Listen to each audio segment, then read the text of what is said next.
비상계엄 선포한 2024년 12월 3일 오전 10시에 국무회의가 정상적으로 개최가 됐었죠. 해제 국무회의 12월 3일 비상계엄 선포 당일 오전 10시에 51회 국무회의가 열렸었잖아요. 예, 네. 세종시에서 열렸어요. 예, 증인께서 주재를 하셨잖아요. 예. 그날 국무회의에서 뭔가 이대로면 나라가 국정이 마비된다 이런 얘기가 혹시 국무위원들 사이에 논의된 게 있었나요? 그때 그러한 차원의 얘기보다는 일반적으로 우리 그런 얘기가 있었던 건 아니고 정상적으로 진행된 통상적인 그렇습니다. 국무회의였던 거죠. 그때 증인께서 그 국무회에서 이런 말씀을 하셨더라고요. 내년도 예산안이 하루라도 빨리 여야 간 합의를 거쳐 처리될 수 있도록 국회 초당적 협력을 다시 한번 당부드린다. 이런 말 기억하시죠? 예, 그렇습니다. 국회의장도 바로 전날에 예산안을 12월 10일까지 여야 간에 합의해서 좀 처리할 수 있도록 해달라 이렇게 말씀하셨잖아요. 네. 근데 증인이 이제 오전 10시에 국무회의에서 12월 3일 날 오전 10시에서 국무회의에서 예산안에 대해 국회가 초당적 협력을 해달라 이렇게 얘기를 하고 피청구인이 그로부터 12시간 뒤에 대국민 담화문에서 예산 폭거는 한마디로 대한민국 국가재정을 농락하는 거다. 지금 우리 국회가 범죄자 집단의 소굴이 됐다 하면서 비상계엄을 선포하셨거든요. 이 12시간 사이에 우리나라에 뭔가 국정이 마비될 정도의 어떤 뭔가 급박한 비상사태 아니면 상황 변화가 있었던가요? 증인이 국정을 운영하는 책임자로서 제가 그 상황에 대해서는 아는 바가 없습니다. 특별한 상황 변화는 없었다는 증인이 생각하기에는 그렇게 이해를 하면 되겠죠. 제가 뭐라고 답변할 수 있는 그런 상황이 아니라고 알겠습니다. 생각합니다.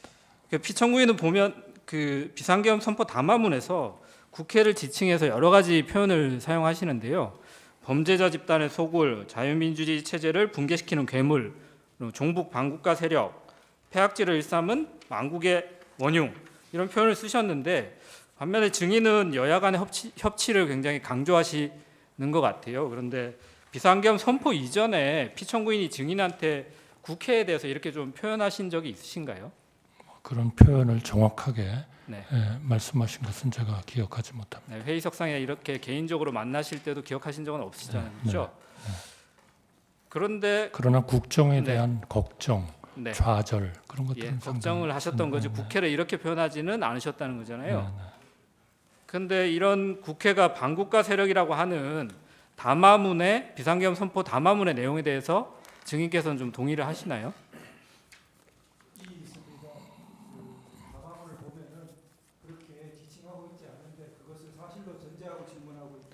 다른 이해가 돼야 될 것 같습니다. 다른 거 물어보시죠. 예, 알겠습니다. 담화문 한번 나중에 읽어보시면 될 것 같고요. 그 계엄 국무회의 관련해서 몇 가지 좀 여쭤보겠습니다. 그 피청구인께서는 이 사건에서도 답변서에서도 그렇고 12월 10일자 담화문에서도 비상계엄은 국민들에게 거대 야당의 반국가적 폐악을 알려서 이를 멈추도록 경고하는 것이다. 그리고 이 재판소에서도 좀 전에도 질문을 하셨지만 국민들은 이 사건 비상계엄을 계몽력이라고 이해하고 있다. 이렇게 말씀을 하시는데 증인은 대통령이 이 헌법 77조에 따라서 행사하는 비상계엄을 경고용이나 국민 계몽용으로 이렇게 사용할 수 있다고 이렇게 알고 계신가요? 제가 그러한 지금 물어주신 변호사님께서 네. 대리인께서 말씀해 주신 것에 대한 내용을 제가 다 안다고 말씀드리기는 어렵겠습니다만 네. 그러나 하여튼 그러한 그 계엄이 우리나라의 경제나 대외 신인도나 이런 데 대한 미치는 영향이 매우 크다 이렇게 항상 말씀이신 거죠? 큰 그러한 그 걱정이고 또 잘 고려를 해야 된다. 알겠습니다. 그러면 피청구인이 이 본 재판에서도 비상계엄 선포 후에 반나절 이내에 비상계엄 해제가 될 걸로 예상했다 이런 말씀도 하시거든요. 혹시 그 12월 3일 날 비상계엄 선포 전에 그 대적견실 회의라고 할지 간담회라고 할지 그 자리에서 피청구인이 국무위원이나 혹은 증인에게 이 비상계엄을 선포하지만 반나절이면 해제될 것이다 이런 말을 하신 적이 있나요? 들어본 적 없습니다. 예. 아까 그 금융실명제 관련해서 몇 가지 말씀을 하셔가지고 당시에 93년도 8월달에 증인께서 대통령 비서실 그 통상산업비서관으로 재직하고 계셨죠? 네. 네, 그때 국가기록원 소장 자료를 보니까 그 재무부가 93년도 8월 12일 날 긴급 재정경제명령 의안을 제출하면서 의안 번호가 391호로 부여가 됐는데요. 이번 비상계엄은 의안 번호가 따로 부여되지도 않았죠.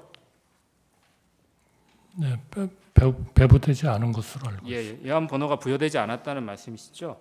근데 긴급 재정경제명령하고 비상계엄이 이제 헌법상 요건은 조금 다른데 긴급 재정경제명령도 대통령은 지체 없이 국회에 보고해서 승인을 받아야 된다. 그리고 비상계엄도 대통령은 지체 없이 국회에 통고해야 한다. 이렇게 헌법에 76조, 77조가 규정돼 있는데요. 개헌법에도 국회가 폐회 중일 때는 대통령이 지체 없이 국회에 집회를 요구해야 된다. 이렇게 되어 있거든요. 혹시 이거 알고 계신가요? 비상계엄을 선포하고 나면 국회가 만약 폐회 중이면 국회 집회를 요구해야 된다. 그래서 비상계엄 해제를 할지를 국회가 판단하도록 빠르게 요구해야 된다. 이런 취지이거든요. 알고 계신가요? 네, 그때는 몰랐고요. 지금은 알고 계시죠? 사후적으로. 네. 근데 그래서 이제 93년도 8월 12일에도 김영삼 대통령이 담화문을 발표하면서 금융실명제에 대해서 대통령의 긴급명령을 심의하기 위해서 임시국회 소집을 요청한다. 이렇게 공식적으로 얘기를 하거든요. 근데 피청구인이 이번 비상계엄 선포 담화문에는 이런 뭐 국회에 대해서 소집을 해달라. 우리가 그 비상계엄 선포를 하니까 여기에 대해서 국회가 좀 판단해 달라. 이런 내용은 없었던 건 알고 계시죠? 제가 정확히 알지 못합니다. 그 담화문 내용이 기억이 정확히 안 나시나요? 네. 비상계엄 선포 네. 담화문. 네, 그런 내용이 없었는데 담화문에서 요청하진 않지 않았나 싶습니다. 네. 그러면 당연히 비상계엄 선포 전 아까 그 간담회에서도 따로 뭐 국회 비상계엄 선포 사실을 통고해야 된다. 그래서 국회 회의 소집을 요구해라. 이런 지시를 하거나 뭐 얘기를 하신 사실도 없으시겠네요, 피청구인이. 저는 그 지시를 받은 바가 없습니다. 예, 알겠습니다. 그 비상계엄 선포 다음 날 2024년 12월 4일에 오후에 피청구인이 증인하고 한동훈 국민의힘 대표 등과 이제 대통령실에서 후속 대책을 논의했다는 보도가 있었는데요. 그때 참석하셨잖아요. 네. 뭐 여러분들이 가셨던 것 같은데 보도에 따르면 진지하게 현 상황에 대해 논의했으며 견해차가 드러나지 않았다 이렇게 보도가 됐는데 혹시 이 견해차라고 하는 것이 비상계엄 선포가 위헌위법하다 이거에 대해서 서로 견해차가 없었다는 것인가요? 증인도 이 비상계엄 선포는 정당하다 이렇게 동의하셨다는 건가요? 비상계엄의 어떤 위법, 위헌 이런 논의는 저는 없었던 것으로 기억합니다. 그러면 이후에 어떻게 할 것인가를 논의하셨다는 거죠? 국정 안정 네. 뭐 이런 쪽이 중심. 알겠습니다. 그날 이제 한동훈 대표가 최근 출간한 책에서 12월 4일 날 그 피청구인과 또 증인과 만난 자리에서 피청구인이 한동훈 대표에게 국회 해산도 할 수 있었는데 국회 해산을 하지 않았다 이렇게 말씀을 하셨다고 해요. 근데 피청구인이 당시에 그 모임에서 내가 비상계엄 선포 후에 국회 해산을 할 수 있었는데 안 했다 이런 말씀 들은 기억이 있나요? 없습니다. 한동훈 대표가 같은 책에서 그런 얘기도 하는데요. 당시 한동훈 대표가 피청구인한테 왜 나를 체포하려고 했냐 이렇게 물어보니까 피청구인이 만약 정치인 체포를 하려 했으면 방첩사령부를 동원했을 텐데 이번 계엄에서 방첩사를 동원하지 않았다 이렇게 말했다고 이제 책에서 썼다고 하시는데요. 그런 발언도 혹시 들으신 적 있으신가요? 제가 기억을 못합니다. 알겠습니다. 그 증인이 2024년 12월 11일 국민께 드리는 말씀에서 증인께서는 비상계엄 선포에 일관되게 반대했지만 막지 못했다. 그래서 깊이 자책하고 있다라고 했는데 비상계엄 선포 후에도 피청구인이 탄핵되기 전까지는 뭐 많은 시간이 있었잖아요. 그 시간 동안 피청구인한테 비상계엄 선포가 좀 잘못됐다 이런 내용에 대해서 정식으로 좀 의견을 말씀드린 적이 있으신가요? 이미 해제가 됐기 때문에 네. 그러한 논의는 많이 하지 않았습니다. 아예 논의 자체를 안 하셨다는 건가요? 그때의 가장 중요한 거는 어떻게 하면 수습을 할 건가 이런 재정, 문제였다는 거죠. 경제 이런 알겠습니다. 쪽에 그러면 수습을 할 거냐. 증인이 어제 열린 증인에 대한 그 탄핵 심판 변론기일에서도 비상계엄 선포 당시 피청구인을 설득하지 못해서 국민들한테 송구하다 이런 말씀도 하셨는데요. 증인이 생각하기에 당시에 피청구인을 좀 설득하지 못한 이유가 어떤 거라고 생각하시나요? 글쎄요, 대통령에 대한 그런 그 소위 나라를 구해야겠다는 그 의지 이런 것들이 결국 강했기 때문에 설득하지 못했다. 우리가 설득을 못한 거 아닌가 그렇게 생각합니다. 근데 이제 피청구인은 증인께서는 이제 비상계엄이 뭐 절차적 실체적 흥결이 있다 이런 정도의 표현을 하시면서 그 당시에 반대했다고 하시는데 피청구인은 그 이후에도 그렇고 이 법정에서도 그렇고 여전히 이제 야당의 폐악질로 국정이 마비가 돼서 비상계엄 선포한 행위가 정당하다 이렇게 주장을 하고 계시는데 증인이 이런 피청구인의 입장에 대해서 향후에 이렇게 다시 동일한 방법으로 설득이 가능하실까요? 그 문제에 대해서는 제가 뭐좀 답변 드리는 게 적절하지 않을 것 같습니다. 네, 알겠습니다. 제가 예산 관련해서 아까 증인이 말씀하신 부분이 있어서 지난번 그 경제수석 나오셨을 때도 동일한 말씀하셔서 제가 좀 놀랐는데요. 그 아까 원전 생태계 예산이 야당이 삭감을 했다. 이거 누구한테 보고를 받으신 걸까요? 제가 지금 두 가지를 네. 말씀을 드린 겁니다.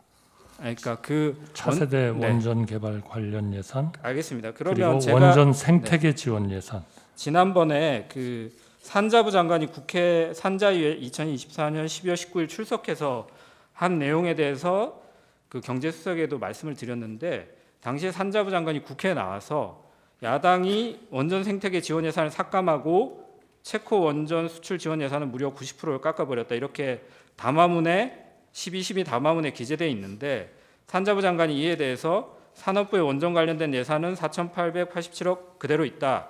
대통령의 담화문 내용은 잘못된 것이다. 라고 이렇게 발언한 내용은 알고 계신가요? 뭐 제가 알고 있지 못합니다. 네, 이 부분은 좀 확인을 해주셔야 될 것 그러나 같고요. 요 부분은 네.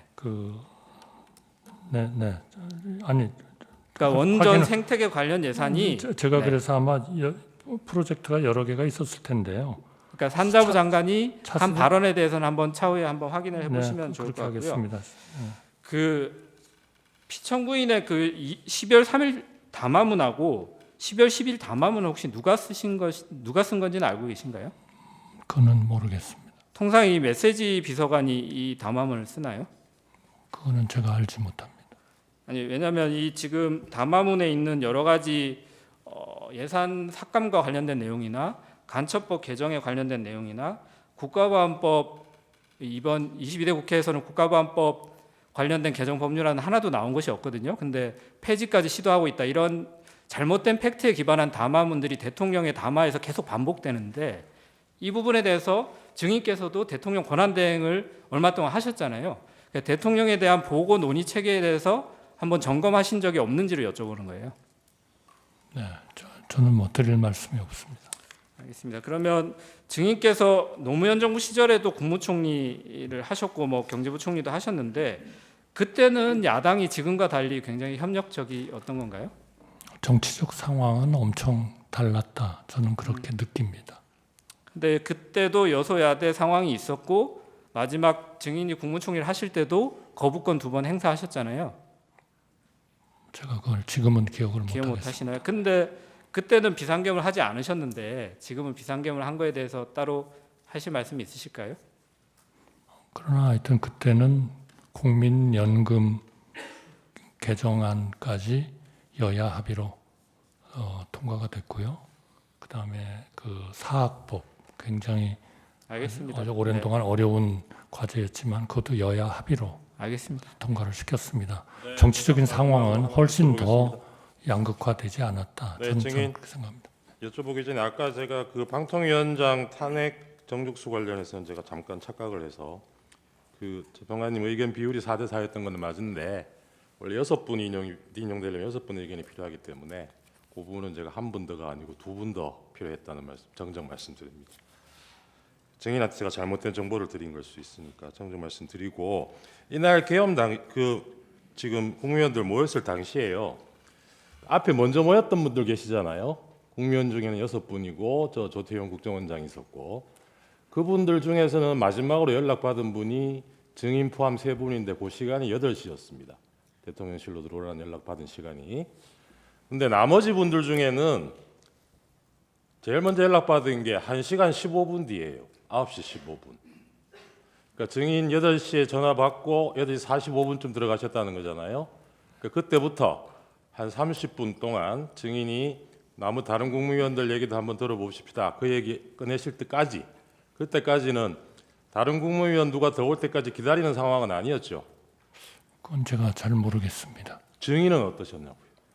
증인도 그때 누구 다른 국무위원들 추가로 더 오기를 기다리고 있던 상황이었어요?